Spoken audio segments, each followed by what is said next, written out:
وزیر اطلاعات پنجاب اسما بخاری کی نازیبہ فیک ویڈیو کیس میں اہم پیش رفت سامنے آئی ہے۔ سیشن کورٹ لاہور نے اسما بخاری کی ویڈیو لنک پر بیان قلم بند کروانے کی درخواست مسترد کر دی ہے۔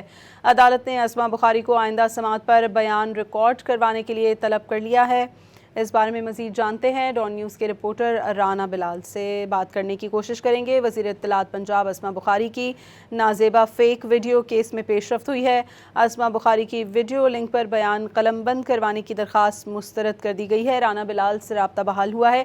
جی رانا بلال، اپڈیٹ کیجیے گا۔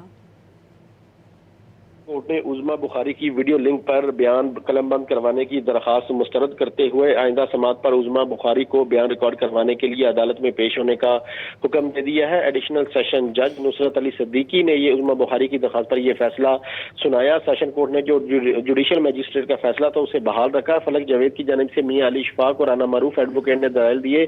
عظما بخاری نے عدالت میں ذاتی حیثیت میں پیش ہو کر بیان ریکارڈ کروانے کے میجسٹریٹ کے فیصلے کو چیلنج کیا تھا۔ یہ عظما بخاری نے فلک جاوید کے خلاف NCCIA میں مقدمہ درج کروا رکھا ہے۔ ان کی جو نازیبہ فیک ویڈیو ہے اس حوالے سے جوڈیشل میجسٹریٹ نے بطور مدعی عظما بخاری کو بیان قلم بند ریکارڈ کروانے کے لیے طلب کیا تھا۔ تاہم عظما بخاری نے اپنے وکیل کے ذریعے یہ استدعا کی تھی کہ ان کا بیان جو ہے وہ ویڈیو لنک کے ذریعے قلم بند کر لیا لے، جس پر جوڈیشل میجسٹریٹ نے عظما بخاری کی اس استدعا کو اور درخواست کو مسترد کر دیا تھا، جس کے بعد عظما بخاری کی جانب سے جوڈیشل میجسٹریٹ کے فیصلے کے خلاف سیشن کورٹ سے رجوع کیا گیا تھا اور یہ اجازت مانگی گئی تھی کہ ان کا بیان آن لائن جو ہے وہ ریکارڈ کر لیا جائے۔ اب سیشن کورٹ نے بھی عظما بخاری کی درخواست مسترد کرتے ہوئے انہیں عدالت میں پیش ہو کر بیان ریکارڈ کروانے کا حکم دیا ہے۔